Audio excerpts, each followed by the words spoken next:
abarrotes, tiene gallinas, tiene huevos, marranos, y no falta que después en la tarde haya algo de venta de cerveza. Esa es su actividad económica. ¿Qué pasa cuando suceden estos eventos? Si tomamos como ejemplo una sequía severa, como vimos en la gráfica del 2020, afecta de diferente manera. Puede afectar de manera directa o de manera indirecta. De manera directa, en su producción, a doña Sandra, quien probablemente no va a tener las dos buenas cosechas que necesita para subsistir, sino que se van a ver disminuidas por la sequía de manera directa, además de otros impactos indirectos que tenga la sequía sobre ella. Y en doña María, pese a que no es productora ella directamente, sino más bien comercializadora de los productos que hay en la región, pues también le afecta en su tienda, porque la zona donde trabaja, toda la población que es sobre todo rural, pues tiene menos ingresos, va a ser menos compras, lo que ella va a sentir, y sus insumos o lo que normalmente necesita, muy probablemente debido a la afectación que hay en la zona, va a subir de precio, va a haber escasez, entonces le afecta de diferentes maneras, bien sea con una baja en los ingresos o con un aumento en los costos inesperados.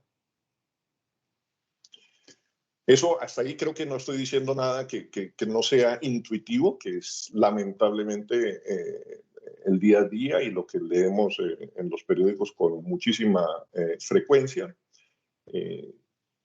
Podría uno verlo como un problema, pero también como una oportunidad. O sea, hay una necesidad clara, y entonces habiendo ya el seguro, habiendo sido inventado hace 300 años, ¿por qué no llegamos a todos estos rincones donde tanto se necesita? Es lo que se llama la brecha de protección, que cada vez que suceden estos eventos, solo un porcentaje muy bajo de las pérdidas que causan los eventos realmente cuenta con seguro para recuperarse. Se estima que a nivel mundial, hablando de peligros de la naturaleza, menos de un 20% de las pérdidas económicas que causan estos desastres de la naturaleza cuentan con algún tipo de aseguramiento. Sin embargo, si empezamos a hilar más fino y a ver cómo afecta esto en economías de bajos, medianos ingresos, ese porcentaje se reduce aún más, por ahí al 10% o menos. Y si vamos a la población que les acabo de mencionar, de bajos ingresos, vulnerable, desatendida, pues el porcentaje de presencia del seguro para recuperarse de estos eventos es muy cercano al cero. O sea, un potencial, si lo quiere uno ver de manera positiva, un potencial increíble, ¿por qué no se ha explotado con soluciones de mercado? Y aquí no es una lista exhaustiva, pero sí algunas de las razones por las cuales no hay todavía soluciones de mercado que estén llegando de manera suficiente y adecuada a esta población.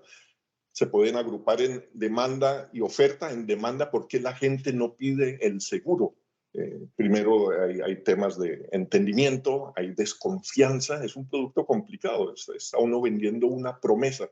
Entonces hay que tener un muy buen entendimiento y confianza en que esa promesa se va a cumplir cuando suceda el evento cubierto. Pertinencia, los productos existentes muchas veces no atienden las necesidades específicas de este segmento de la población. Todo esto pues está como conectado, entonces la percepción de valor del potencial cliente es muy baja. Por lo tanto, el costo al que se pudiera ofrecer va a ser percibido como muy alto. Prefiero hacer otras cosas con mi poco dinero a comprar una promesa que no entiendo y en la que no confío. Y aún si se superara todo eso, hay muchas veces temas ya más formales como son los requisitos de aseguramiento que imposibilitan que la gente se asegure. Por ejemplo, si quisiera, hay muchas veces requisitos de mostrar titularidad de tierras, etcétera. Entonces, esta señora que está rentando la tierra ya empieza a tener problemas siquiera de los mismos requisitos. Y por el lado de la oferta, las compañías de seguro no es que no sepan que le están llegando a un porcentaje muy bajo de la población y de que en teoría hubiera un potencial muy grande, sino son las dificultades que hacen que no se asignen los recursos para atender esa necesidad. Hay un bajo entendimiento de lo que son las necesidades reales, por lo tanto, la pertinencia de los productos ofrecidos no siempre es la ideal para este segmento de la población. No hay muchos canales de distribución, cómo llegarle a esta población objetivo. Los costos, precisamente para poder llegar a esta población, para poder tarificar y ofrecer los productos, son muy altos comparados con el potencial de negocio que habría y las primas bajas que habría que cobrar para poder llegar. Entonces hacen que el modelo de negocio sea muy complicado. Ya lo mencionabas, lo del ambiente regulatorio a veces presenta ciertas limitaciones para innovar. Y tal vez algo más de peso es la falta de información. El seguro es un producto sofisticado que requiere de mucha información, muchas estadísticas, historias, series históricas para poder calcular los precios de manera adecuada. Y cuando hablamos de este segmento, hay mucha minucia que falta. Entonces es bastante complicado siquiera diseñar un producto que se pueda decir que está siendo tarificado de manera adecuada. Entonces, aquí los títulos, pues lo que dicen, hay que solucionar muchos requisitos que son a veces hasta contradictorios entre sí, como encontrar un equilibrio entre asequibilidad, o sea, que el producto sea lo más barato posible, y atractividad, que para el consumidor el producto sea atractivo. El uno pues exige que la cobertura sea lo más amplia posible, sin embargo, el otro pues haría que el precio suba y la gente pues no va a estar dispuesta a pagar un precio muy alto. Y por el lado de la oferta, pues el lograr armar un caso de negocios que permita que se vea que al final, haciendo una inversión, pues que queda un bottom line positivo, donde el tema de distribución, cómo llegarle a la población, es uno de los aspectos tal vez más críticos. Ok, ese es en términos generales la situación actual y el por qué, sí, como industria tradicional o con los productos tradicionales, por 300 años nos enfocamos a un segmento más de recursos medios altos, y hacia abajo nos ha costado muchísimo trabajo llegar, sobre todo con productos que atiendan necesidades un poco más complejas.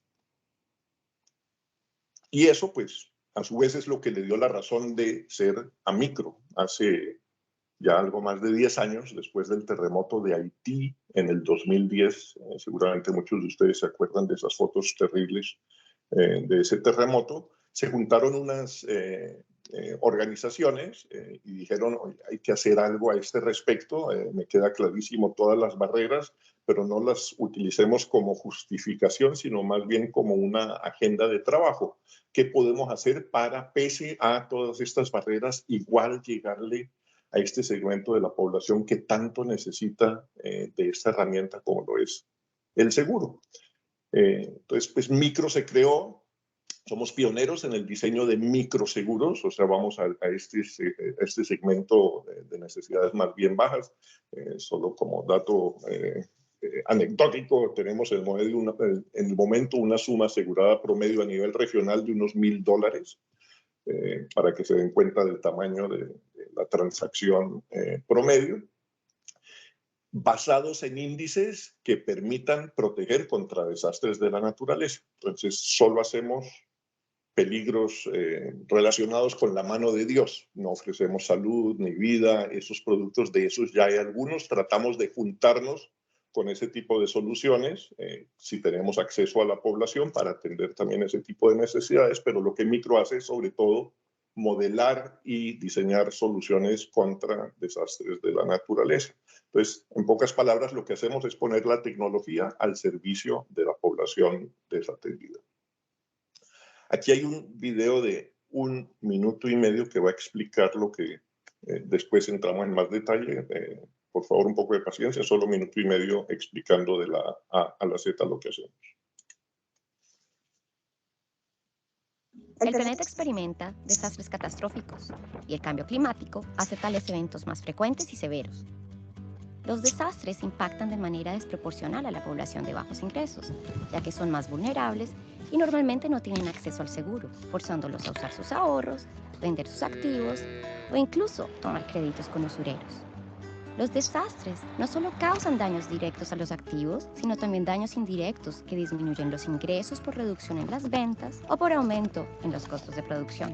Con el apoyo de nuestros donantes e inversionistas, Micro trabaja con aliados locales para ofrecer seguros que protegen las condiciones de vida de la población de bajos ingresos cuando ocurre un desastre. Y además, ofrece un programa de valor agregado para ayudarlos a ser más resilientes y competitivos. Nuestro seguro se basa en un índice ligado a los daños directos o indirectos causados por desastres naturales en un área específica, como terremoto, exceso de lluvia y sequía. Utilizando la información de agencias científicas independientes, la plataforma de cálculo de Micro notifica al asegurador cuando el índice se encuentra sobre el nivel preestablecido. Los asegurados reciben pagos según la severidad del evento, la cual es determinada por el nivel del índice. Los asegurados reciben el dinero de manera rápida, ayudándolos así a salir adelante. El proceso es transparente, toda vez que no hay inspecciones de pérdidas o documentos a completar. Sin trámites ni papeleos, una cobertura transparente y eficaz. Para saber más, visita microrisk.org. Vale. Aquí en minuto y medio se explica en general lo que estamos nosotros haciendo. Ahora voy a entrar a algunos de los aspectos que se mencionan en el videoclip de una manera más puntual. Entonces, seguros paramétricos. Como decía Camilo en la introducción, tal vez hay diferentes entendimientos y tal vez todos son válidos, pero para efectos de lo que nosotros hacemos, esto creo que de una manera objetiva explica qué son los seguros paramétricos. Se caracterizan por tener tres elementos. Uno, un índice, que es una medida que nos permite monitorear el evento contra el cual la póliza ofrece protección.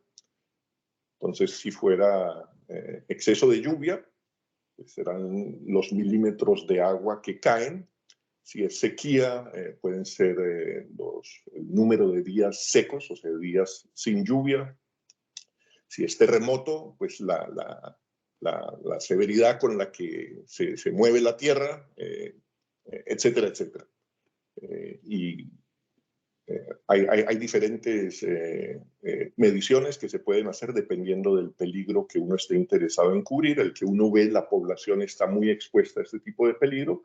Hay que encontrar esta medición y hoy en día, gracias a avances tecnológicos y sobre todo a la apertura que ha habido, porque los datos satélites existen desde hace mucho tiempo, por ejemplo, satélites, pero lo que es nuevo recientemente es cómo se ha abierto el acceso a estos datos de manera gratuita, confiable.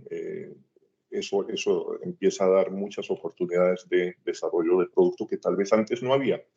Si no era porque no existía el dato, era porque sí podría tener acceso, pero a unos costos que otra vez lo hacen imposible. Eso ya ha venido cambiando de una manera importante. Entonces tenemos el índice. No sé, si fuera salud tendríamos la temperatura, por eso el termómetro nos dice si paso de, no sé, 38 grados estoy enfermo, no me dice de qué estoy enfermo, pero sí me dice que estoy enfermo. Entonces es lo mismo, pero aplicado a desastres de la naturaleza y medido de manera remota. Hay un umbral que es, una vez que tengo la medida, pues tengo que determinar a partir de qué medida empieza a ser una desviación importante que me permita asumir que hay un daño o que está causando un perjuicio a los asegurados. Eso se hace mediante pues, conocimiento de la vulnerabilidad y desde luego un análisis de la historia, de qué es lo que es un promedio en esa zona, por lo tanto que es una desviación y después entendiendo la vulnerabilidad de los clientes que se pretende proteger, saber qué tipo de desviación están en capacidad de asumir sin que se vean demasiado afectados y a partir de cuándo necesitan recibir un pago para recuperarse, ponerse otra vez de pie. Entonces ese es el umbral y después una estructura de pagos, o sea, no es solo el umbral, sino también saber, desde luego, mientras más fuerte sea el evento, mayor va a ser el daño, por lo tanto, mayor debiera ser el pago. Pues no se trata de hacer algo digital, de que si llego me paga el 100% y si no, no, sino de entender mejor esa vulnerabilidad, con qué gradualidad se causa el daño y asimismo estructurar los pagos para que sean paulatinos. Todo esto también es importante para que la prima no sea exageradamente alta y para correlacionar el producto lo más que se pueda con las pérdidas en campo. Entonces se caracterizan los beneficios de este tipo de esta modalidad de aseguramiento permiten pagos rápidos en la medida que tenga uno todo conectado, no es sino esperar a que haya la desviación y iniciar el proceso de pago. Entonces a veces las bajas sumas aseguradas se compensan gracias a poner el dinero en la mano del asegurado en el momento en que realmente lo necesita. Esto gracias a que no hay un ajuste de siniestros, no hay que ir a visitar el campo. Ese es el trabajo de modelación que se hizo antes. Aquí se hace más bien un monitoreo posterior donde estamos viendo cómo está funcionando el producto cada vez que dispara un pago. Efectivamente hubo daños o no, y esto nos va dando pistas de si hay que ajustarlo, hay que subir el umbral, hay que bajarlo, hay que hacer los pagos más importantes o menos. Entonces es algo que se hace posterior, pero sin necesidad de un proceso relativamente costoso como lo es un ajuste de siniestros individual. Da flexibilidad en el uso de la indemnización, dependiendo del interés asegurable que se haya determinado. Permite expandir los límites de asegurabilidad. Pues como decía, no son necesidades que no se conocieran, sino que no sabíamos cómo llegar a atenderlas. Entonces, de pronto se nos expande mucho de los paramétricos, se están utilizando más para expandir estos intereses asegurables ya en los clientes establecidos, corporativos. Entonces salen nuevas oportunidades de cubrir necesidades que antes no se sabía cómo y se utilizan los parámetros para eso. Nosotros lo utilizamos para llegarle a esta población desatendida, como lo acabamos de ver, pero en términos generales lo que se está haciendo es expandir esos límites de asegurabilidad. Hay total transparencia para las partes porque los parámetros son preacordados, son objetivos, son auditables, etc. No hay riesgo moral porque ese es mano de Dios. Y o sea, no todo es positivo. También, como es una pérdida modelada, puede haber inexactitudes de cara a lo que realmente sucede, sobre todo a nivel individual. Entonces, hay que hacer una modelación y un diseño de producto de lo mejor posible, un monitoreo muy cercano para ver cuando hay desviaciones entre lo que estoy pagando y lo que fue la pérdida real, ir haciendo los ajustes de tal forma que tenga cada vez un índice de mejor calidad.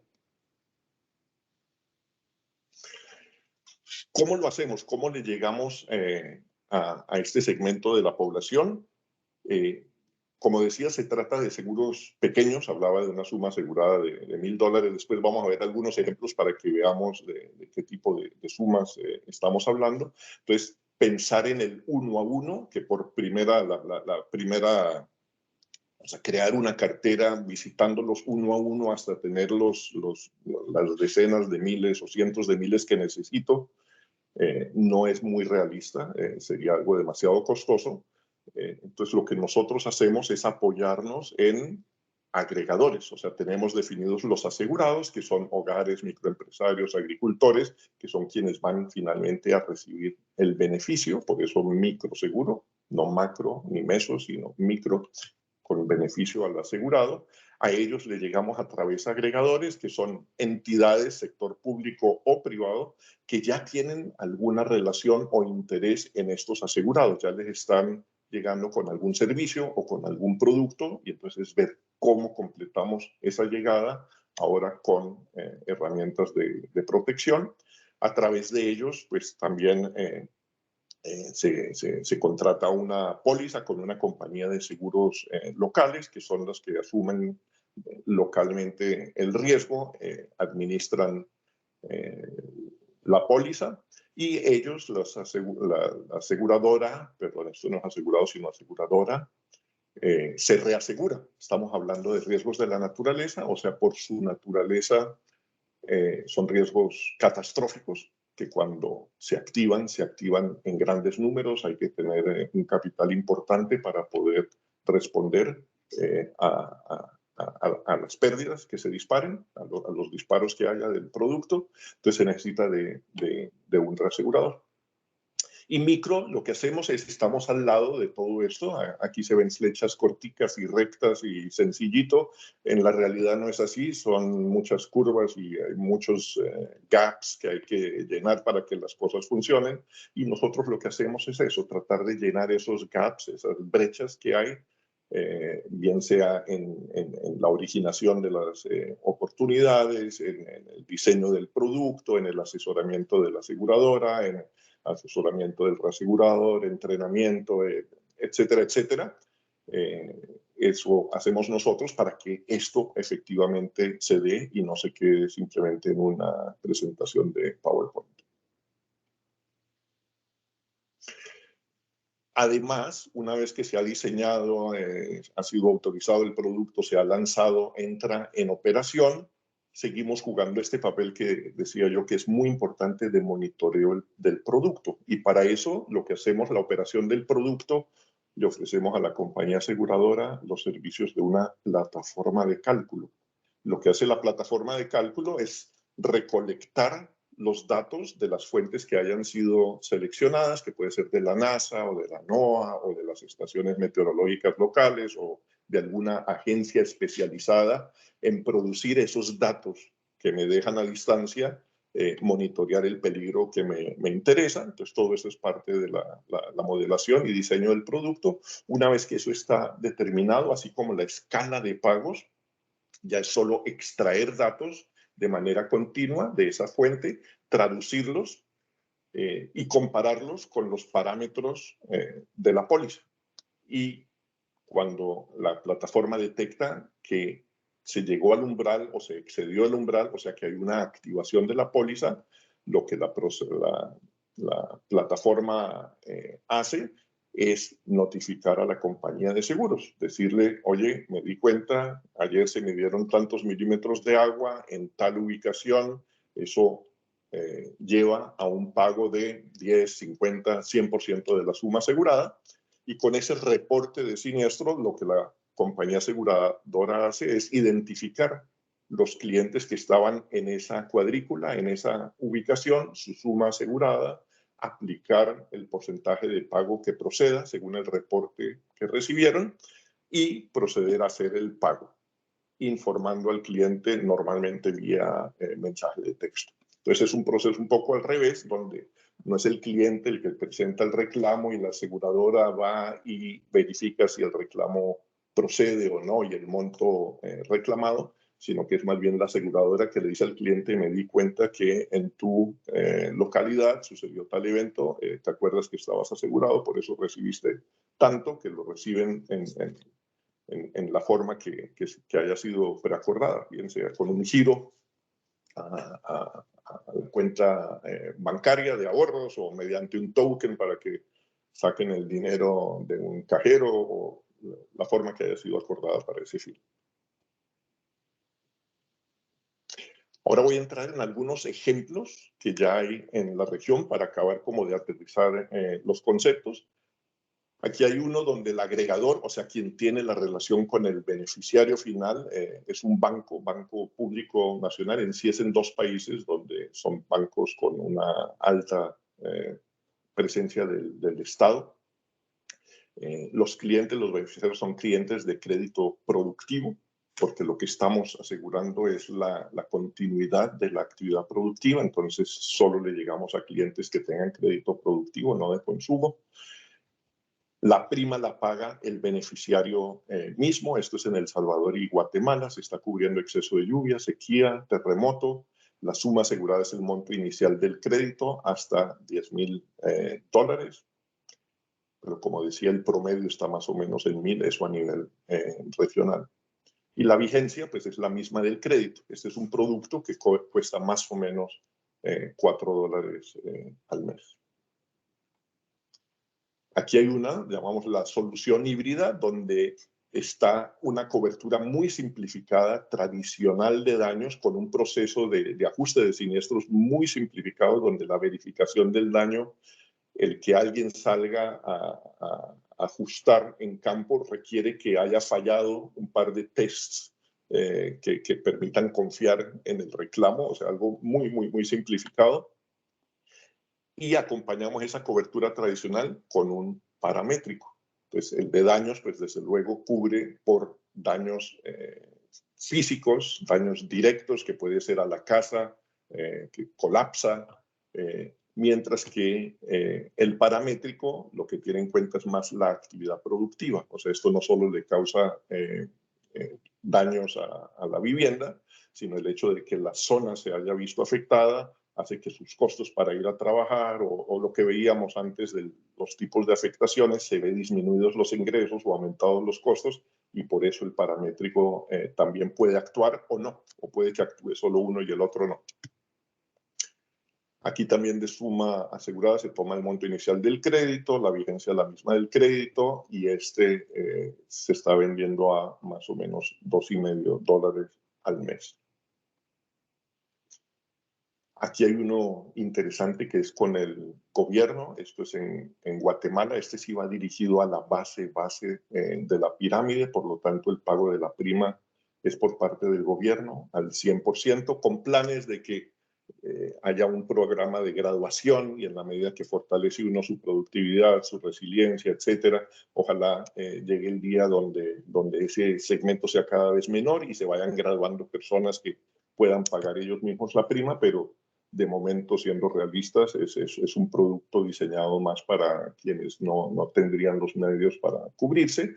Y lo interesante de esto es el gobierno normalmente, o como lo hemos venido haciendo, es después de que sucede el evento, de una manera un tanto paternalista, perdón el ser un poco crítico, pero a veces de manera un poco paternalista y a veces con ciertos tintes políticos, que llega a ayudar a las zonas afectadas.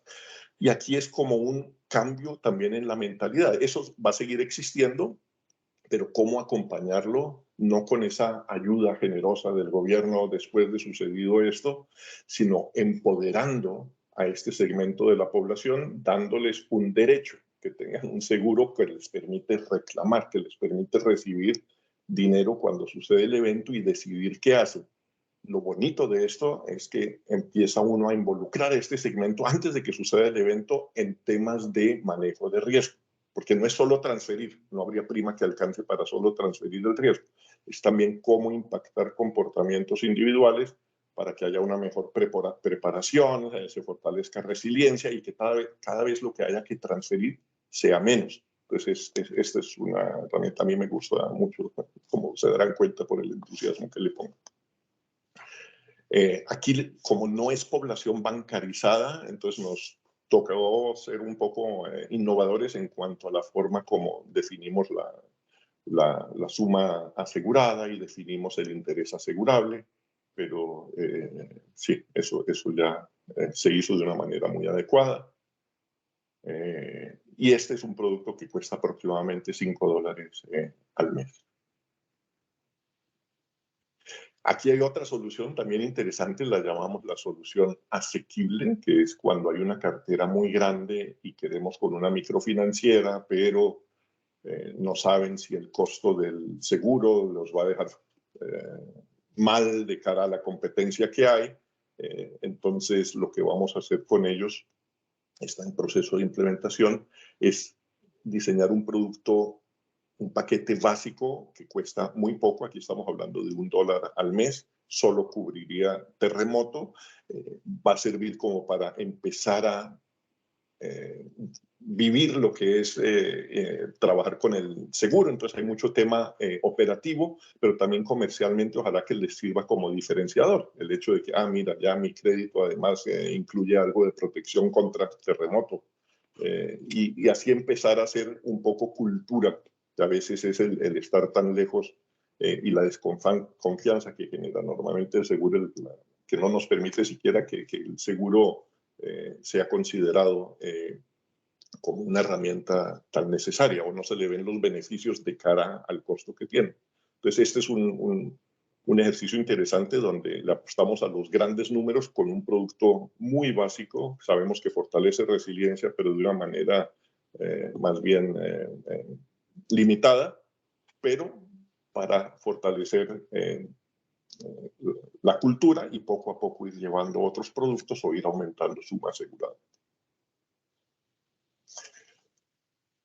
A la fecha, estos son algunas cifras que los que estén de ustedes interesados, tal vez micro, algo que la destaca es lo que hacemos son soluciones de mercado. O sea, nos interesa que lo que estamos desarrollando, desde luego, no va a ser de un día para otro, pero nos interesa llevar soluciones de mercado que no sea, que no dependan de una colaboración que hay por 1 año o 2 años y después cuando se acaba el dinero se cae, sino que realmente sea con primas bajas que sean pagables por los beneficiarios o que el beneficiario indirecto, sea el gobierno o sea la entidad que esté pagando la prima, que lo haga de manera sostenible para que el producto no desaparezca, que sea como una bola de nieve, que vamos haciendo escuela, vamos haciendo cultura y se va fortaleciendo cada vez más, como lo estamos ya viendo en algunos países.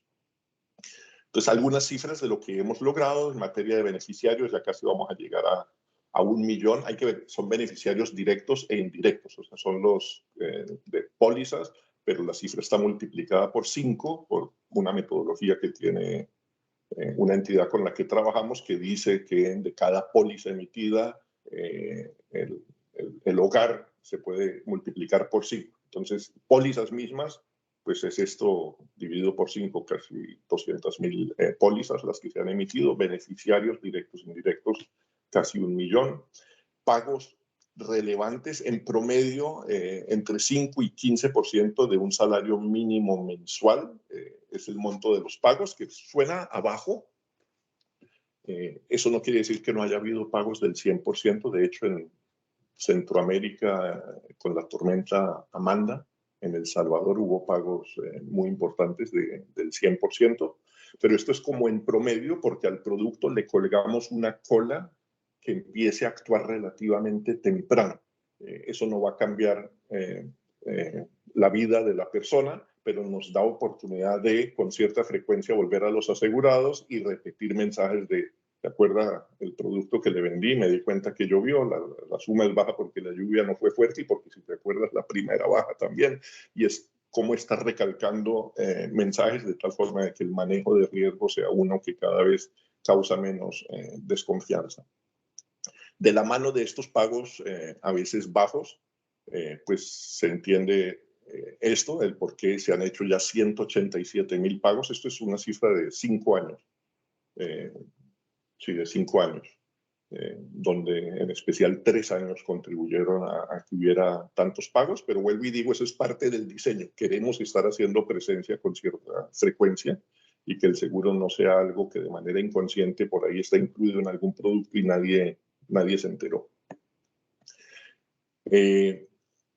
Mayor oferta de seguros comerciales, de todo lo que estamos haciendo, un 40% de las pólizas no cuentan con subsidio alguno, o sea, sale directamente de los beneficiarios. Es algo que monitoreamos, por lo que decía, tratamos de ver que si hay subsidio, que ojalá sea un subsidio que en el que podamos confiar y no que el día de mañana cuando desaparezca, pues colapse todo lo que armamos. Y capacidad de recuperación, esto es tal vez de lo que más nos interesa, muy difícil de medir, teniendo 2 grupos. Quisiéramos ver que ese grupo que tenía seguro pues se pone más rápido de pie que el que no tenía seguro. No es fácil de medir, se necesita mucho tiempo, pero este evento que les estaba comentando de El Salvador, así sea anecdótico, estadísticamente no representativo, pero sí sacamos algunas estadísticas interesantes y una de esas, que aquellos asegurados que recibieron un pago tenían mucho más probabilidad de volver a sacar un pago, un crédito para su actividad, o sea, para volverse a recuperar de lo que había sucedido. Entonces, fue un evento interesante para empezar a observar este tipo de impactos que normalmente solo se pueden ver en el largo plazo. Y eso es. Aquí termino la presentación y Camilo, cuéntanos. Claro que sí, Carlos. No, muchísimas gracias por todo lo que nos comentabas. A la audiencia voy a poner una pregunta en este momento en el chat para que la podamos resolver y les comparto los resultados de la primera que hicimos.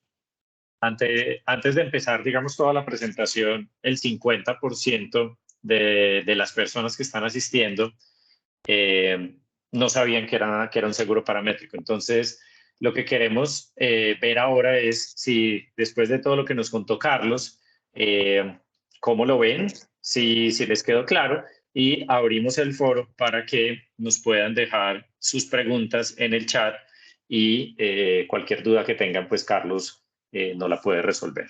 Entonces, abrimos el foro y dejamos la pregunta.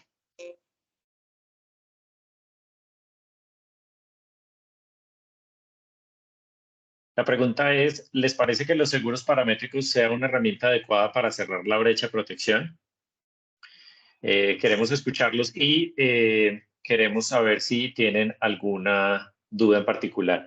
Carlos, mientras las personas responden, yo quería preguntarte, digamos, me queda claro que la necesidad es grande, pero ¿por qué es ahora el momento ideal para actuar en este tema de seguros paramétricos? Sí, sí. Han cambiado algunas cosas fundamentales. O sea, primero, el tener herramientas que nos permita superar esas barreras de las que hablaba al inicio a través de esta observación remota de la Tierra, de lo que sucede y verlo cada vez con más granularidad, con más exactitud, nos permite pensar en productos que atiendan necesidades sin necesidad de incurrir en los costos tan altos que implica el manejo del seguro tradicional.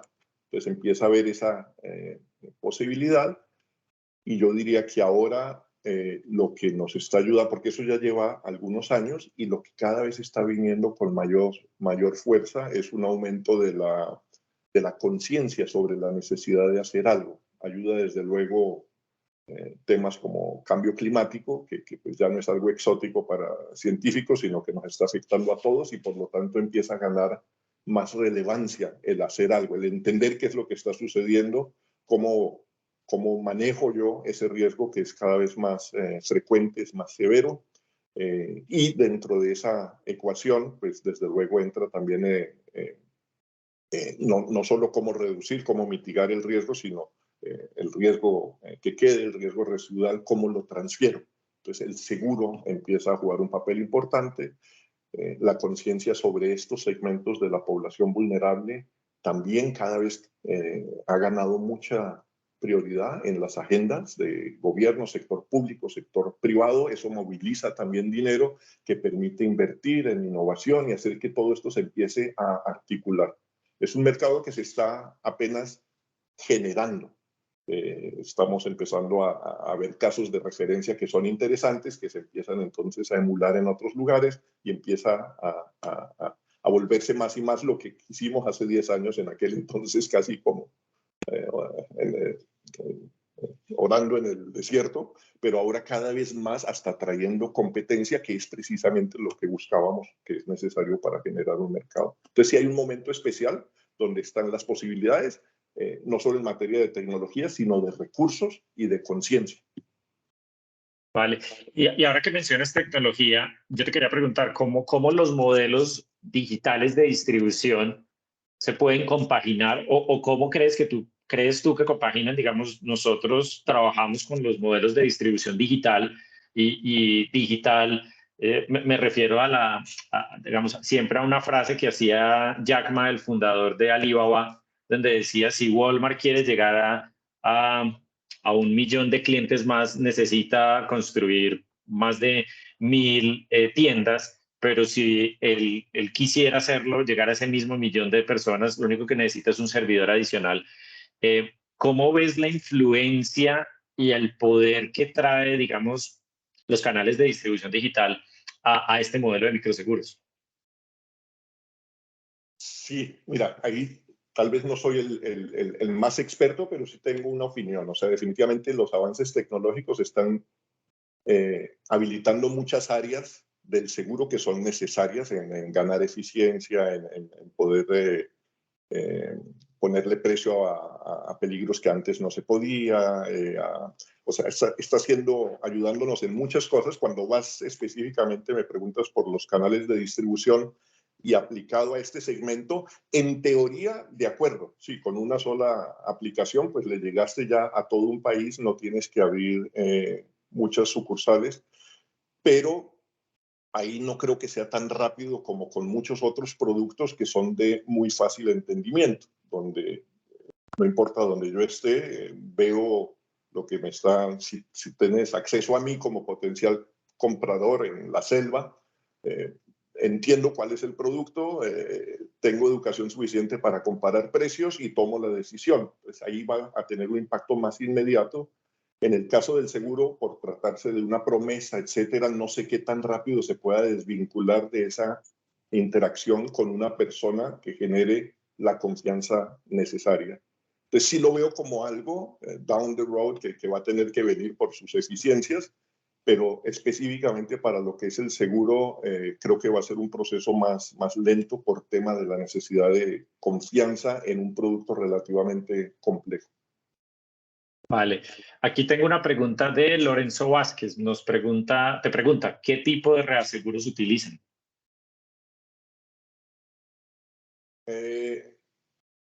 Bueno, no sé si probablemente está hablando del tipo de contrato. Asumiría, sí. Sí, son contratos proporcionales. A veces estos productos todavía no se conocen. Entonces no sabemos, oye, esto cómo es la volatilidad, cuánto capital necesito yo si retengo el riesgo para poder responder a lo que pudiera suceder. Entonces, como iniciamos muy de la mano de un reasegurador de primera línea, es con contratos proporcionales, contratos de cuota parte. Y en la mayoría de los países concesiones de 100%, que no son habituales.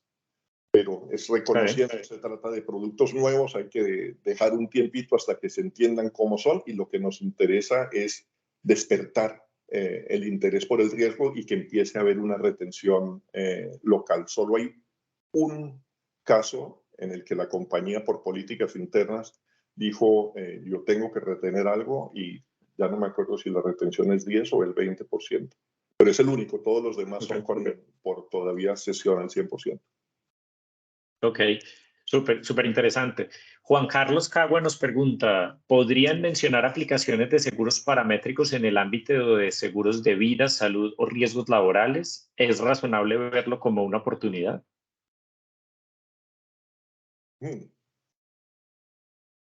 No sé, ahí te digo sinceramente, no es mi área de expertise. O sea, conceptualmente me puedo imaginar que haya cosas que se dejen parametrizar, pero no es mi área de expertise. Prefiero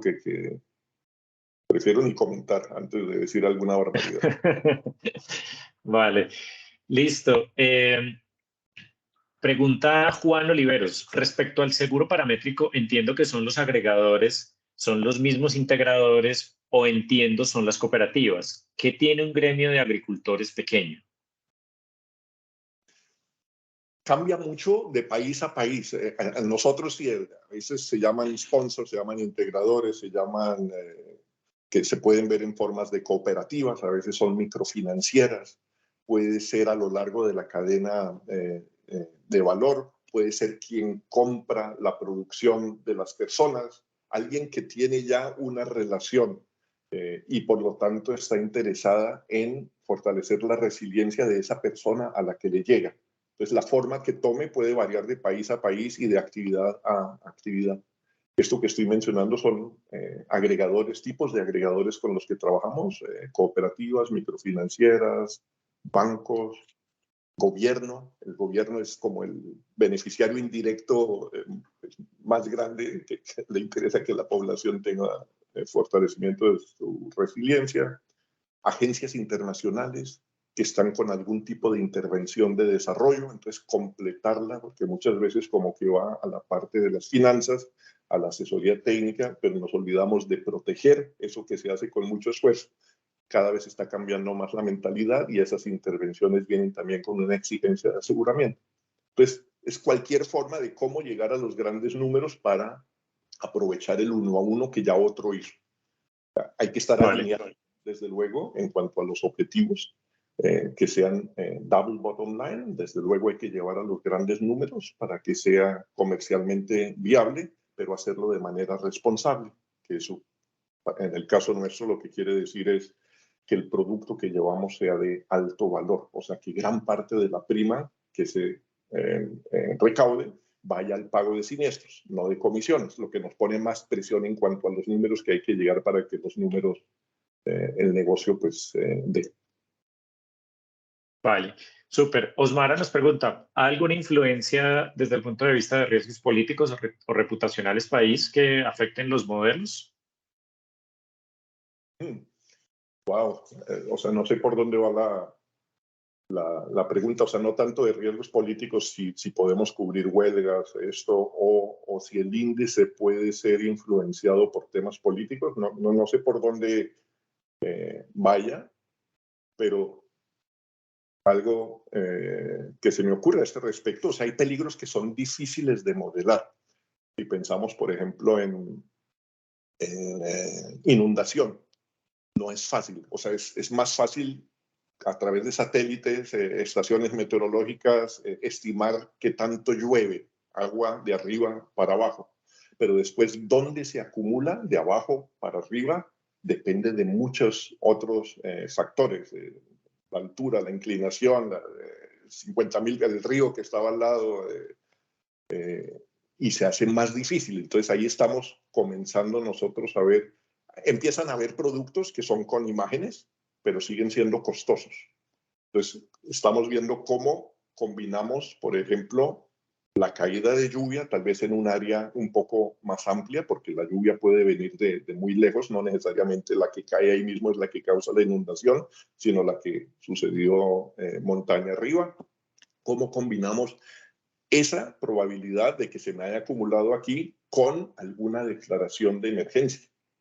Porque si alguien declara emergencia, quiere decir en mi ubicación efectivamente hubo un problema y si se describe cómo es, que se dispare el producto.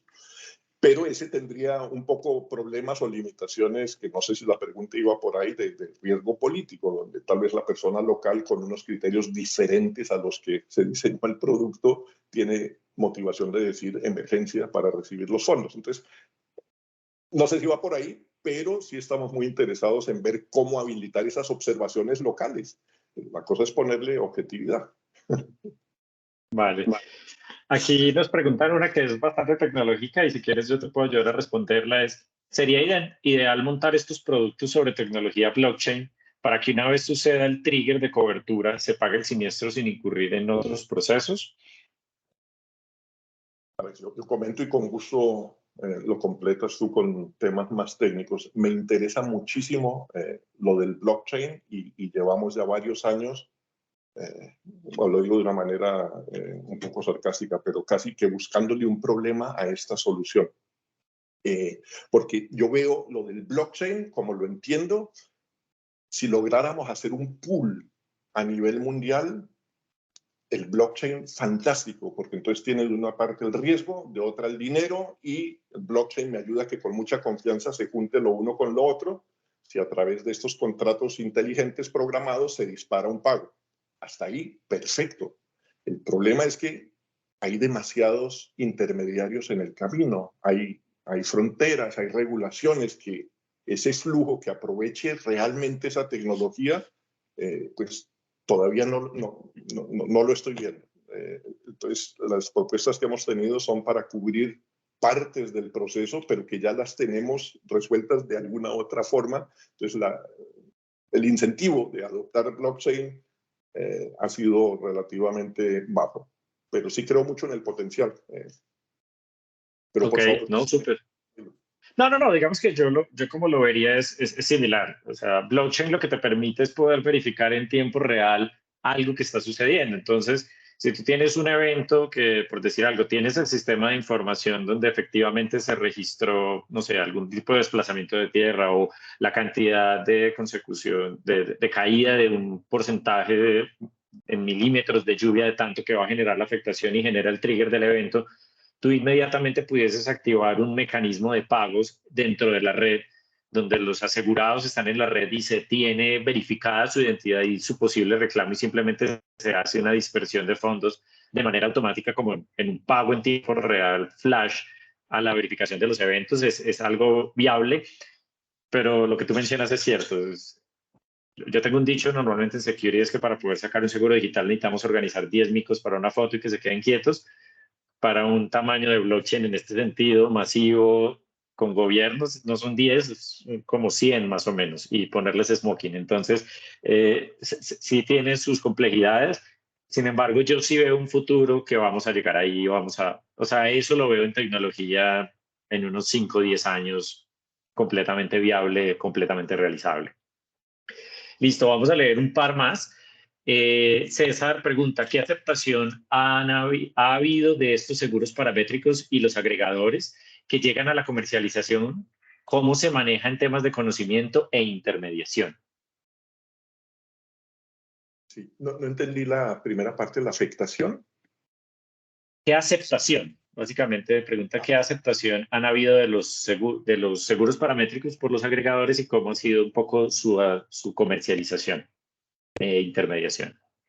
Yo diría que cada vez mayor. Me acuerdo hace 10 años cuando comenzamos y era tocando muchas puertas y todavía como que sí, una presentación bonita, pero de ahí a yo implementarlo como que no, es complicado salirse de la zona de confort. Entonces sí hay un proceso de explicación hasta que la gente como que entiende qué es lo que uno está proponiendo y después de entenderlo lo empieza a adoptar, empieza a agrandar su área de conocimiento, empieza a ver la oportunidad de diferenciación, de generación de negocio adicional y desde luego el tener la oportunidad de ver casos de referencia que haya y ojalá en la región misma, eso acelera todo este proceso que es algo típico más de manejo del cambio. ¿Cómo hago yo para que la gente se salga de una zona de confort? Entonces, el cambio climático y todo esto está ayudando un poco a empujar, a ver que donde estoy no estoy bien parado, me toca moverme y ahora es como de empujar los mensajes, qué alternativas hay para hacerlo. Entonces, la aceptación cada vez mejor, sobre todo porque cada vez hay más casos de referencia, hay más gente hablando, más recursos, la tecnología, o sea, es muy real y empiezas a ver, hablando del agregador, empiezas a ver al agregador competidor que ya habla de seguro, lo está empezando a ofrecer y comienza a ser una desventaja para mí el no tener una solución. Entonces vamos por el camino que me imagino que muchos productos como el de vida hipotecario y qué sé yo, habrán recorrido, donde al principio se veía como un costo adicional que entorpece mi labor comercial y después se ve como una necesidad porque hay aceptación y el cliente ya lo espera, si no quedo yo por fuera. Eso en cuanto a agregadores, no sé, había otra parte de la pregunta que ya se me olvidó por contestar tan largo. La intermediación, que cómo veías la intermediación. Hay algunos productos que tienen intermediación. Lo que nos toca mirar es que cada uno de los involucrados esté realmente agregando valor a lo que hacemos. Hay mucho por hacer en tema de distribución, como decíamos, de educación, de administración. Hay muchas tareas reales que hacer y desde luego yo no estoy... o sea, no veo por qué no debiera haber intermediación. Lo que sí nos toca es tener mucha disciplina para que cada uno de los involucrados pues estén ayudando a solucionar alguna de las tareas que justifique el eventualmente que parte de la prima se vaya para él. Vale. Y la última, porque tenemos otras, pero de una u otra forma ya se han respondido, y es, ¿qué fuentes confiables se utilizan para determinar el parámetro? ¿Qué se hace si no existe medición directa o telemedición en un área rural? O sea, fuentes hay muchas. Nosotros usamos muchos satélites de diferentes misiones. Hablaba de la NASA, la NOAA, también Copérnicus, los japoneses. Y lo que hacemos, dependiendo del peligro y a donde quiera ir, hacemos algunos tests para ver cuál está captando de mejor manera los eventos. Y eso lo hacemos con algunos estudios de data histórica y veo esa fuente que también hubiera captado esos eventos reales que sucedieron y ahí los escogemos. Combinamos también muchas veces con mediciones de estaciones meteorológicas, estaciones en tierra, estaciones meteorológicas. Y lo bonito de las estaciones meteorológicas es que nos dan mediciones precisas. Lo malo es que no tienen cobertura nacional, pero si combina uno las dos, entonces las estaciones pues nos ayudan a calibrar lo que el satélite está viendo, y el satélite pues sí tiene cobertura para todo el territorio. Vale, súper. Bueno, Carlos, no, solo comentarte que el 93% de las personas que asistieron nos respondieron que sí ven la utilización de esta herramienta para, digamos, para llegar a poblaciones, a cerrar esa brecha de protección, por lo cual quedo muy tranquilo de que el mensaje llegó. Muchas gracias por el tiempo, muchas gracias por contarnos todo lo que se puede hacer en este ámbito.